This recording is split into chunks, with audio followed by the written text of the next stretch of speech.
ciencia que se encarga de la clasificación, de encontrar las especies de animales que existen en el mundo. Solamente animales, sino un tipo de taxonomía.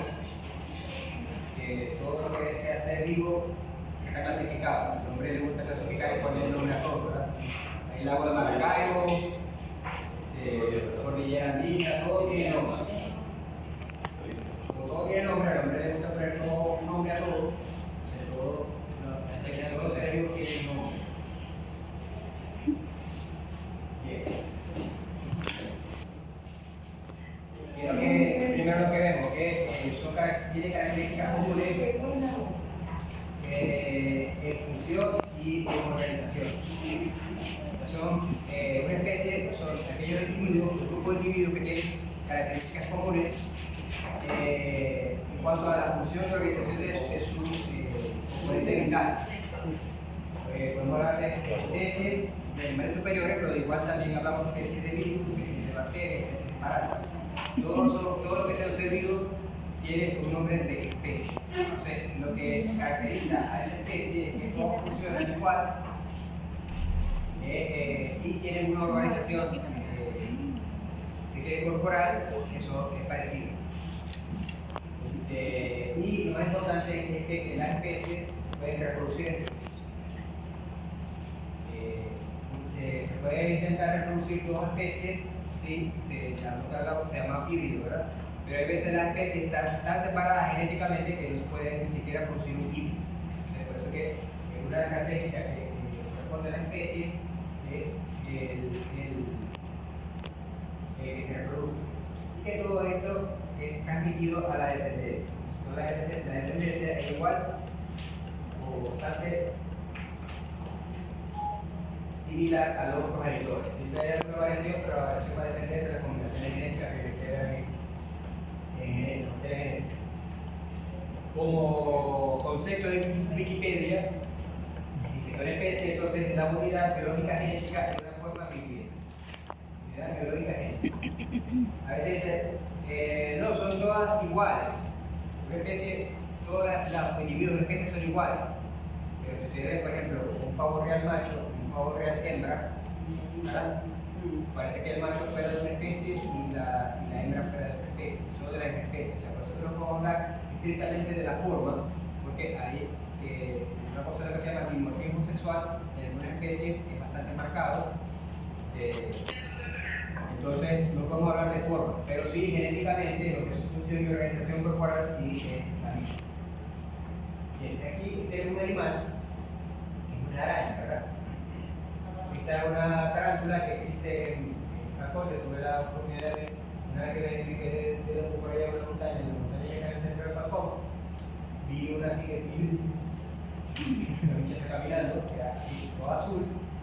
Y entonces, ¿qué pasa? Que las especies, todas las especies tienen nombre de acuerdo a la gente que vive cerca de donde vive esa especie. Entonces, pero esa especie puede vivir en varias zonas y en varias zonas recibe nombres diferentes.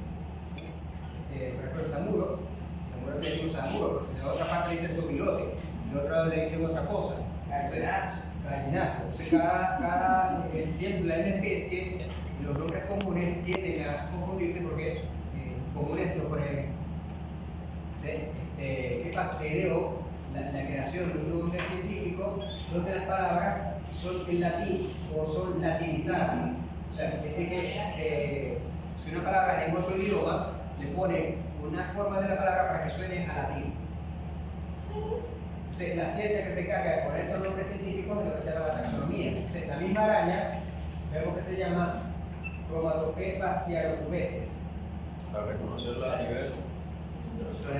Si alguien se llevó esta araña para Japón, en Japón se va a llamar igual ese nombre científico, nombre taxonómico. El nombre científico lo conocemos normalmente, pero se debe decir nombre taxonómico de especie. Ok, entonces la especie, conseguimos la especie, ¿cómo se llama? No, se consigue, o sea, no es especie. Se descubre, correcto, es una palabra. Descubrimos la especie. ¿Qué pasa? Latín. Pubescente es pelo. Tiene pelos azules. ¿Se ve? alguna característica, alguna cosa que tenga la especie, se transforma a latín y ese sería el nombre de cromatocroma es olor.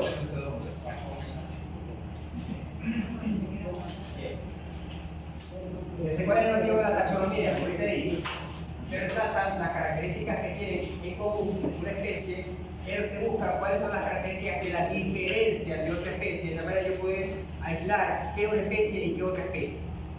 Entonces, yo puedo identificar una especie, pero van a haber animales que son muy parecidos. Pero yo tengo que buscar entonces también las diferencias, que es lo que hacen una especie y otra especie, otra especie. Una cosa, una cosa, una cosa. Entonces, el objetivo de la taxonomía es agrupar en los animales que se parecen, pero también identificar cuáles son las cosas que diferencian una especie de la otra. Bien, por ejemplo, si vemos a todos los animales, hay cosas que se parecen, que son parecidas. Sí. ¿Cómo qué? La cantidad de patas, ¿verdad? Tienen 8 y también tienen 8. ¿Qué otra cosa? Son arácnidos. Son invertebrados, ¿verdad? Son invertebrados. ¿Qué más? Las paticas tienen articulaciones, o sea, son artrópodos. Hay cosas que las hacen iguales, o sea que en cierto nivel de agrupamiento esos dos animales tienen cosas en común, son iguales, pero ya ven una forma. Ya a partir de un nivel ya se hacen completamente diferentes. Una garrapata y una araña ya son diferentes. O sea que la taxonomía se va a encargar de buscar cuáles son las cosas en común para agruparlas, pero también va a buscar cuáles son las cosas que diferencian para separarlas. Entonces esta especie se llama Cromatopelpa y esta se llama Ricicefalopithecus. Entonces vamos a ver que los animales tienen cosas en común. Por ejemplo, todas las especies de animales tienen columna vertebral. Entonces eso es algo que tienen en común muchas especies. Entonces eso sirve para agrupar todas las especies que tengan columna vertebral. Y hay otras que no, o sea ya yo puedo diferenciar. Vamos a diferenciar las que tienen columna vertebral y las que no. Los vertebrados y los invertebrados. Ya yo hago dos agrupamientos. Ahora dentro del agrupamiento vertebrado, que tienen vértebras, hueso, ¿verdad? Yo puedo decir, bueno, hay unos que tienen glándula mamaria y otras que no. ¿Verdad? Las gallinas no tienen glándula mamaria, pero tienen hueso. La vaca tiene hueso y tiene glándula mamaria. Entonces ahí podemos buscar una diferencia y también ahí podemos agrupar otro grupo de animales y sacar este grupo de aquí. Entonces podemos hacer dos grupos, pero ambos tienen arriba una característica común. Ya bajando, haciendo más específico, ya empiezan a haber diferencias, ahí los separamos, ¿verdad? Entonces esas características se llaman taxones. Ahora está la clasificación, el nombre científico es la taxinomia. Entonces, esas características que agrupan se llaman taxones. La más general es la que podemos incluir más especies, porque es la más general. Buscamos características más generales. En la medida que nosotros vamos buscando más características más específicas, podemos ir separando grupos. Bien. Entonces, ¿cuáles son las reglas de los taxones? Son mutuamente excluyentes. O sea, si yo tengo un taxón, un animal está en un taxón no puede estar en otros. O sea, tiene que estar en el mismo nivel, ¿no? Tiene que estar solamente en uno, no puede estar en otro. Por ejemplo, si yo tengo un taxón que habla de glándula mamaria, yo puedo meter la vaca ahí, pero si yo hablo de taxón que tiene la piel escamosa, yo no puedo meter la vaca ahí. Entonces, los taxones, los animales solo pueden estar en un taxón. Cada nivel de esto se llama taxón. Por ejemplo, vamos a sacar de aquí una especie. Supongamos que estamos hablando de animales. El taxón más grande es el reino. O sea, aquí incluye a todos los animales, desde las moscas hasta los caracoles, las focas marinas. Es un taxón muy amplio, todo lo que sea animal. Ahora vamos a buscar una cosa más que la puede dividir estos animales. Vamos a buscar que tengan columna vertebral. Entonces ya ahí yo saco, ¿qué saco? Saco la mosca, saco el coral, saco el caracol, ¿verdad? Ya esto no tiene columna vertebral, entonces ya en el siguiente taxón ya no está. Esto estaría en el otro taxón porque hay varios taxones. O sea, cada taxón, cada nivel de esto tiene varios. Entonces esto yo lo saco para que corresponde. y yo voy a escoger solamente los que tienen columna vertebral. Ahora voy a seguir con el siguiente nivel. Ahora voy a escoger los que tengan plumas. Entonces, ya ahí la rana no entra, el pescado no entra, el canguro no entra. Entonces, ya entrarían a otro taxón.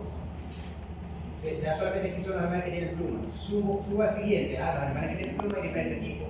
Hay un avestruz y hay un colibrí. Hay diferentes tipos. Entonces, hay lo que se llama paseriformes. Son las aves que pueden cantar. Entonces, los avestruces, las gallinas no están en ese grupo. Entonces, ahí solamente sacan los pajaritos que son pequeños y que pueden cantar. Ahora bien, esto de aquí, hay unos que son más grandecitos, otros son más grandes, hay una diferencia entre ellos. Yo saco ahora solamente los que son chiquitos y tienen colores, no sé cómo será, estoy inventando, pero la cuestión es que yo de aquí saco un grupo, que son los que tienen características más cercanas. Y de estos que están aquí, voy a sacar este de aquí, que es como que es rojito y tiene la crestica, entonces viene y ya sería, de estos no corresponde, ya saco este taxón más pequeño. Y ahora aquí hay otro que se parece, pero no, yo quiero este que está aquí, no es, sino este. Entonces ya esto saco de aquí y ya lo saco. Fíjense que yo de este taxón más grande fui sacando características hasta centrarme en solamente una especie. Esto es importante, sí, porque hay muchas especies que son relacionadas entre sí. Yo tengo que saber qué especies son relacionadas entre sí porque primero puedo crear híbridos o algunas cosas pueden ser genéticamente, en el caso de las bacterias, por ejemplo, yo puedo luchar contra bacterias que son parecidas, no la misma especie, pero están dentro de los mismos taxones, el mismo antibiótico la puede atacar. O sea, yo conociendo sus taxones, puedo también combatir bacterias o parásitos. ¿Quién inventó eso? Linnaeus, en el año 1707. La mentalidad que tendría ese señor para decir que hace falta organizar esto. Y se puso a viajar y a investigar, y solamente él describió 4.235 especies antes de morir. Puso todo ese nombre, todas esas taxones, lo creó él y describió toda esa cantidad de especies antes de morir. Ahora actualmente hay más de 1.5 millones de especies, ¿no? Y se siguen descubriendo especies todos los años, se descubren especies nuevas. Inclusive, especies que ya estaban descubiertas. Hacia arriba es la fecha de nacimiento de él, no la el fecha de la muerte. Y abajo se dan cuenta de que descubrió esta especie es diferente a estas en una parte genética y abren una nueva especie. Como por ejemplo, como ocurrió con un pescado por allá esos son los taxones. El taxón es más grande es Phylum. Phylum solamente, hay uno más arriba que es reino. Reino que, pero como nosotros estamos en veterinaria, estamos en agronomía, no nos interesa el reino. Una de las características del reino es el reino animal y el reino vegetal. Y el reino protista, y el reino arquea, y el reino... Sería lo que se veía ahí que decía animales. Ese es el reino. Por todo veterinario lo puedo meter con el reino vegetal. Más que interesado en la parte del pasto porque hay comida de animales, pero no lo vamos a meter con eso. Entonces, hay un taxón más arriba que es el reino. Después vamos al Phylum, clase, orden, familia, género, especie, y podemos estar abajo una subespecie, que es lo que se habla actualmente cuando se empezó a investigar la parte genética, ahora se habla de subespecies. ¿No? Bien, aunque tengamos subespecies, el prefijo sub, solamente en especies, todos estos taxones pueden tener subtaxones. Pero nosotros nos vamos a quedar con esto porque no estamos en biología, estamos en veterinaria, pero uno tiene que conocer la clasificación de los animales porque ustedes cuando lleguen ya más adelante, cuál es el nombre científico de un animal, eso lo tienen que saber. ¿Ok? Porque sí, ustedes están en la universidad y tienen que saber. Y entonces vamos al ejemplo primero, tenemos la tarántula y tenemos la garrapata. ¿Dónde son comunes? Son comunes en el Phylum, porque ambos pertenecen a los artrópodos. O sea, tienen patas articuladas, o sea, ambos son artrópodos. ¿Dónde más se parecen? Se parecen en la clase, porque en esta clase, dentro de los artrópodos, hay una clase arácnida, una clase insecta, una clase diápoda, una clase de varias clases. Cada uno de estos corresponde, esto de familia esta es hija de esta. Pero esta tuvo varios hijos, o sea que dentro del Phylum no solamente esta clase, cada Phylum tiene debajo de la clase varias clases, y cada clase tiene debajo de sí varios órdenes, o sea cada uno se va multiplicando. Bien, entonces tenemos en la clase, las dos pertenecen a la clase arácnida. ¿Por qué? Porque tienen 8 patas. En cambio los insectos tienen ¿Cuántas? 6, ¿verdad? Las moscas tienen 6, los piojos tienen 6. Las arácnidos tienen 8 y los insectos tienen 6. Estos no son insectos, son arácnidos, tienen 8 patas. Pero bien, ahora cuando vayamos al orden, esto es Arañae porque son arañas. Y esto, por más que tenga 8 patas, no es una araña. Entonces esto pasa a ser diferente en el nivel del orden. No el orden, aquel va al orden Arañae y este va al orden Isopía, que es donde está la garrapata de los ácaros. Y ya dentro de la araña hay muchas formas de araña, ¿verdad? Está la arañita más chiquitica, está la araña venenosa, está la araña australiana, está la araña viuda negra, está la viuda marrón, hay muchos tipos de arañas. Hay diferentes familias de arañas. Las tarántulas están en la familia de Teractosidae. Y dentro de estas tarántulas hay muchas tarántulas, ¿verdad? Está la tarántula que está en Brasil, que es como este tamaño, y está la tarántula más chiquitica, como la tarántula así. Entonces, hay diferentes familias de tarántulas. El género son dentro de la familia las que son muy parecidas a ellas. Ya vamos al género, ya son todos casi iguales. Hay veces que solamente hay una especie por género, pero hay veces que son más especies por género. Y la especie se pone entonces ya con su nombre. El nombre sería el género más otra palabra que le identifica para sacarlo del género. Igual aquí. Entonces, esto vamos a ver un poquito más adelante lo que es cómo se hace esta nomenclatura. La otra parte que habla de la clasificación de los animales es la filogenia. La filogenia es la ciencia que se encarga de estudiar de dónde evolucionó una especie. Se supone que la vida empezó en la Tierra hace 4.300 millones de años con las bacterias. Entonces, de ahí las bacterias empezaron a evolucionar, se hicieron más grandecitas y la vida grande, la vida policelular empezó hace 700 millones. O sea que de los 4.300 a los 700 millones, más del triple, éramos bacterias.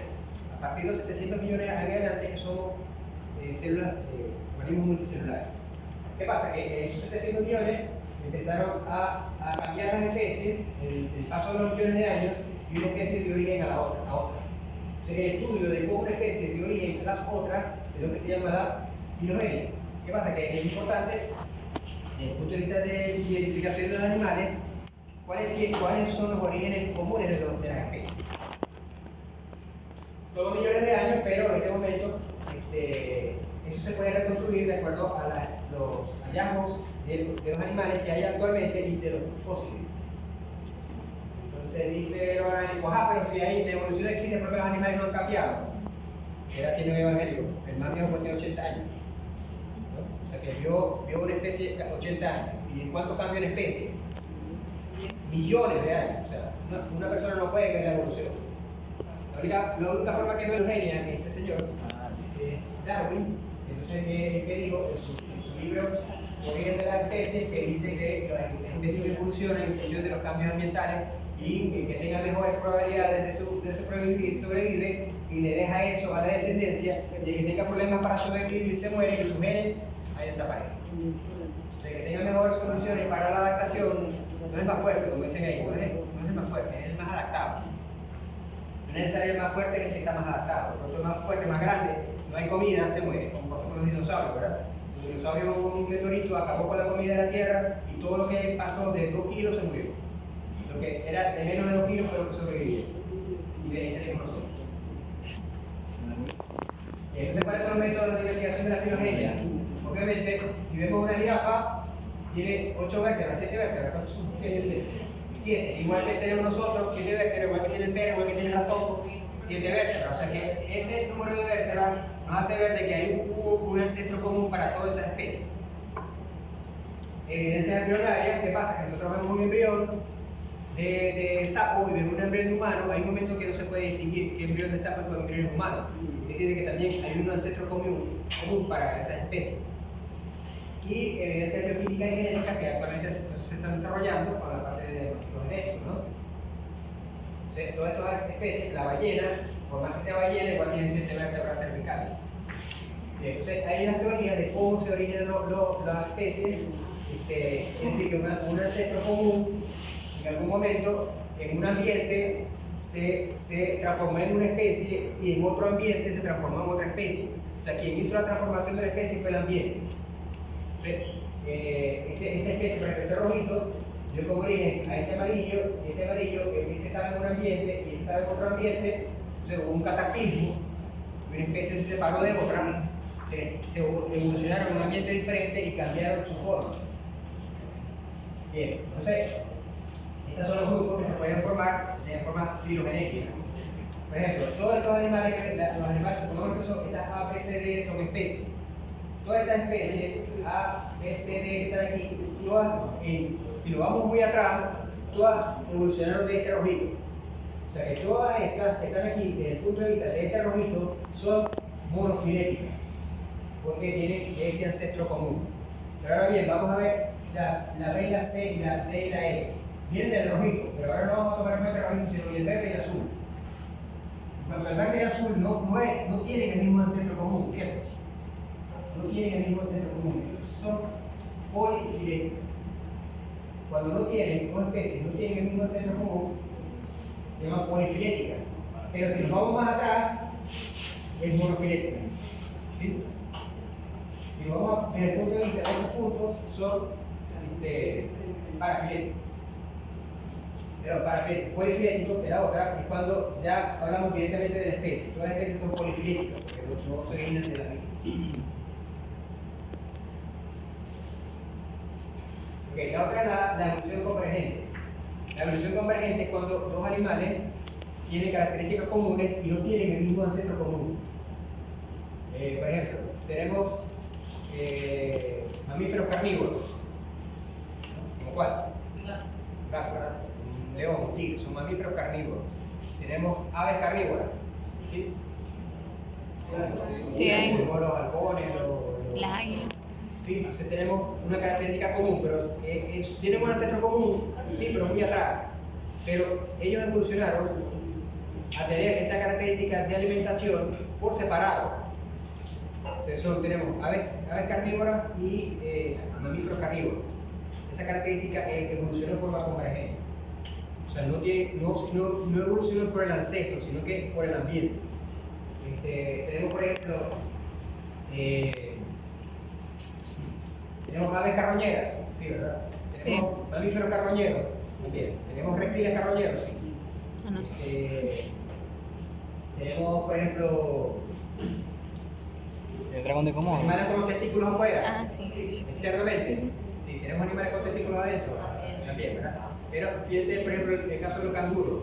Los canguros son marsupiales, ¿verdad? Los marsupiales, todos los marsupiales tienen los testículos adentro, menos el canguro.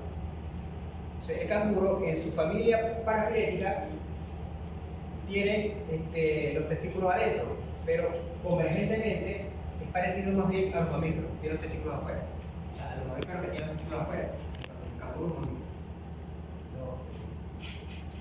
Bien. Entonces vamos a ver un repaso de lo que son la taxonomía y la filogenia, menos filogenia, más taxonomía de la especie doméstica. ¿Se lo tiene que aprender? Sí. Yo me lo aprendí cuando estudiante, aprender. Si le digo, ¿cuál es el nombre taxonómico de la vaca? Se lo tienen que saber. ¿Cuál es el nombre taxonómico de la cabra? Se lo tienen que saber. ¿Cuál es el nombre taxonómico de la abeja? Se lo tienen que saber. El nombre taxonómico de la paloma? Se lo tienen que saber.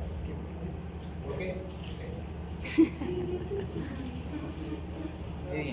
Hay muchas especies del cual el hombre, claro, no voy a preguntar el nombre científico del tigre o del caimán, porque el nombre sí se sirve de alguna manera de esa especie, pero el ingreso técnico sobre estar aquí. Tenemos perro, gato, oveja, cabra. Sí, la misma lista de tipos de gallina, pato, ganso, Esa ahora mismo me la aprendí en la primera. Yo también. Sí, me Entonces tengo vamos a que ir anotar viendo los taxones. Obviamente les digo que estamos en el reino animal, no nos vamos a meter con los otros reinos vegetales, ni con el reino protista de las bacterias, ni de los hongos, ni de las algas. Solamente animal. Okay. Debajo del reino, ¿qué hay? El filo. Tenemos filo cordado, filo artrópoda y otros más. Pero nos interesa en la clase son estos dos filos, el cordado y el artrópoda. Vamos al filo cordado. ¿Qué hay debajo del filo cordado? Sería el órgano. Vamos a ver qué significa cordado. Cordado viene del notocordio, ¿se acuerdan de histología? El notocordio es una varilla que sostiene la parte dorsal del animal, donde alrededor se forma la columna vertebral. tiene un cordón nervioso, un sistema circulatorio cerrado y un sistema digestivo completo con boca llana. Esto caracteriza entonces todo lo que sea, lo que está dentro de esto, que tenga esto, es un cordado. Después entonces del cordado, el filum viene clase. PCO. O sea que el orden es siempre dice filum, clase, O. Entonces, el filum, debajo del filum que viene es la clase. Y debajo de la clase que viene es orden. ¿El qué? Dentro de las clases, Orden. de los cordados, tenemos los peces, los anfibios, los reptiles, los aves y los mamíferos. Vamos a entrar aquí. ¿Qué también nos interesa? Aquí las aves, lo vamos a entrar ahorita aquí. Dentro de la clase mamalia. ¿Qué es un mamífero? ¿Qué es la clase mamalia? ¿Qué es lo que identifica el mamalia principalmente? La glándula mamalia.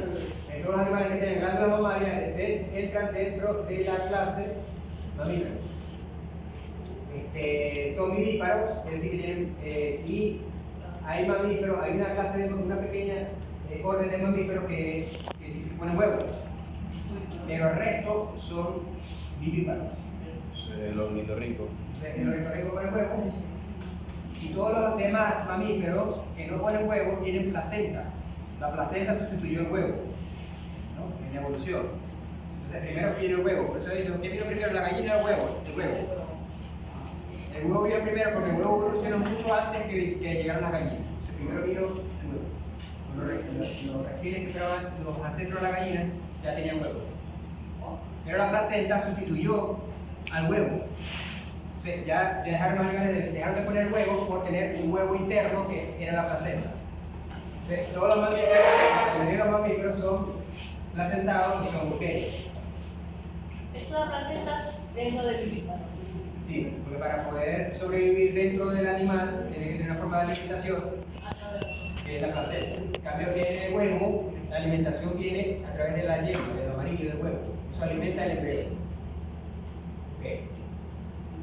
Otra cosa de pronto que no llama la atención, pero todos los mamíferos tienen triángulos en el oído, el yunque, y el diafragma muscular, porque esto diferencia de las aves no tienen diafragma, ¿verdad? Bien, entonces estamos en la clase, estamos más abajo, ahora vamos al orden. ¿Cuántos órdenes hay de mamalia? Muchos. Pero nos interesa entonces esto: arqueodáctila, perisodáctila, carnívora, lagomorfa y rodea. Vamos a meternos en este orden, arqueodáctila. ¿Qué caracteriza un mamífero para que sea arqueodáctilo? Primero que tengan los dedos cubiertos por pezuñas, o sea, ya ahí los perros están, ¿verdad? Las extremidades terminan en que un número par de dedos se apoyan al menos en 2 dedos. ¿Qué estamos hablando? La pata termina en 2 dedos al menos, siempre par. ¿A qué se le parece eso? La vaca, ¿verdad? ¿Qué más? El equino no es El equino. cochino, ¿verdad? ¿Qué más? Todo lo que sea así. ¿Pero el caballo se parece? No, el caballo termina en una sola. Entonces, ¿qué pasa? De que arqueodáctilo no incluye el caballo. Incluye solamente los animales que tengan 2 dedos o más, pero por lo menos se vean 2 dedos. Vacas, ovejas, cabras, cochinos. Ok, son los arqueodáctilos. Y si tienen caninos no sirven para hacer nada. Tienen dentición completa, no completa, esto va a un compuesto sencillo, no más liminares. Yo creo que el otro tema lo dejamos para el segundo bloque, ¿vale? Profe. Es un mamífero, ¿cierto? No, perdón, un arqueodáctilo. Arqueodáctilo es un mamífero que tiene las pezuñas hundidas. Tiene una unión entre las 2 pezuñas y tiene 2 dedos. PSO significa Becker. Un clase. Ok, ¿qué debemos agarrar aquí en la foto?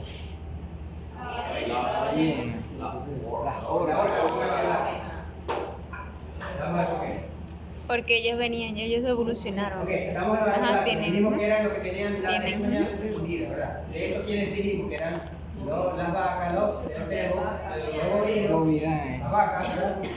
Vacas, ovejas, todo eso. Los cerdos, los camellos y de ahí el animal. habría que agregar una F. ¿Qué? No habría que agregar una F. Acá, abajo viene la Ya, ¿por qué las orcas están ahí? Porque ellas evolucionaron. Las orcas son mamíferos marinos. Ellos venían, o sea, ellos tienen huesos en las aletas. En las aletas. Ajá. ¿Tienen huesos en las abajo la aletas? familia. Sí, tienen. De estas familias que Tienen, creo tienen que clases dos. unidas, pero no identifican como exacto. animales. Están distribuidos entonces en familia. Vamos con la familia Bovidae. Movida. Una cosa que tiene la familia es que la familia termina en dae, se pronuncia D. Aquí sería la familia Bovite. Bovide. Swede. Camerine. Pero se pronuncia, se escribe en dae. Le pueden decir dae. Yo no tengo problema que digan Bovidae o Suidae. Bien. En cambio, el orden generalmente se escribe con una palabra en latín.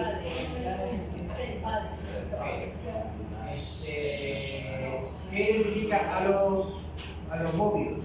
Bóvidos, terminan en bovidales. Todos son rumiantes. ¿Ya? ¿El cerdo rumiante? No, el cerdo no lo podemos decir que es un bóvido. Son todos rumiantes, presentan cuernos, dentición incompleta, mamas inguinales y segundo y quinto dedo rudimentario. Solamente apoyan dos y los de atrás están rudimentarios. Todo eso incluye a todos los bóvidos, que son tenemos los silvestres, cabras silvestres, los ñu. Estamos en los familia Bovidae. Familia Bovidae. Y ahí vamos entonces a la familia, vamos al género. ¿Qué género hay dentro de la familia? ¿Qué género hay dentro de la familia Bovidae? Está el bos, que serían los vacunos, ¿verdad? El búfalo, que son los búfalos, capras, que son las cabras, bovin, que son las ovejas, los bisontes, que son los bisontes sudamericanos, y de ahí muchas silvestres. Pero estos son los que más o menos Los bisontes se en la comen. zootecnia se estudian. Bien. Yo creo que sí, bueno. ¿Qué hay un género? Vamos al género bos. ¿Qué es un género bos? Bordado, ¿verdad? Mamífero, arqueodáctilo, bovide, o sea que es rumiante, ¿verdad? Tiene cuerno y tiene la forma de vaca. Le falta una E entonces. Y entonces tenemos el género bos, que son las. Falta una E abajo. Bien, ¿cuál? Aquí en la lista que tienen, en la memotecnia que nos puso aquí a su derecha, le falta la E de especie. Actualmente, o sea, la forma clásica, la clasificación clásica habla de especies, ¿no? Hasta especie, es la que nos vamos a quedar. Vamos a usar aquí, sigue siendo la clasificación clásica, que es la de especie. En la clasificación moderna, muchas de estas especies ya pasaron a ser subespecies. O sea, aquí vemos que hay dos especies de bos: el bos taurus, que es el que tiene aquí arriba recto, y el bos indicus, que es el que tiene aquí arriba la jiba. Entonces, todo el animal que tiene recto aquí estaría dentro de los bos taurus, y como son animales que se originaron en Europa, le dicen ganado europeo. En cambio, los bos indicus son los animales que tienen esta jiba aquí, son animales que se originaron en Asia, sobre todo en India, y se le dice un animal indio o un animal asiático. Son taurinos y asiáticos. O sea, bos taurus y bos indicus. Actualmente son subespecies, que lo veremos después. Otra especie de la familia Búbalos. Tenemos el género Búbalos. Y la especie se llama Búbalos bubalis. Yo no sé por qué no lo tengo aquí, pero yo creo que la clase esa de Creo que explicó él recientemente. A el nombre de la especie. Del cuello solamente. Búbalos. Esta B significa el género. Bubalus, bubalis. Como el nombre, el género es muy común, ya yo sé que es Búbalos, yo puedo poner la inicial con un punto, ya yo sé que este es el género. Y la especie es el nombre de la especie. Pero siempre se pone el género y la especie. Esa es la regla. Lo otro es que cuando se escribe, aquí está mal escrito, porque el género y la especie tienen que ir inclusivas, no son las letras que están así. Las letras así que son incursivas, así de medio lado, tanto el género como la especie tienen que ir inclusivas. Siempre la especie siempre el género va en mayúscula y siempre el género va en. Dios mío, se me está descargando el teléfono. Se me descarga el teléfono. El género va siempre en mayúscula y el nombre de la especie siempre va en minúscula. Y todo en cursivo.